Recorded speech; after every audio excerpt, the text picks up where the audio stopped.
In this video, you are going to learn how to color grade with few clicks. First, open your image, then click on the adjustment layer, then click gradient map. Change the blend mode to soft light, then reduce the opacity to 50%. Then under the properties, select gradient map, then click here.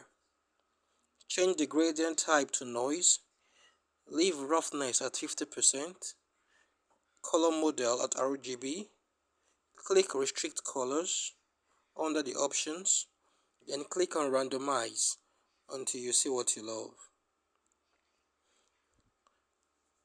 Let's work with this. Before and after. Before and after. Thanks for watching. Please like, subscribe to get updated with new videos. You can also watch these videos as you keep learning and creating. Thank you.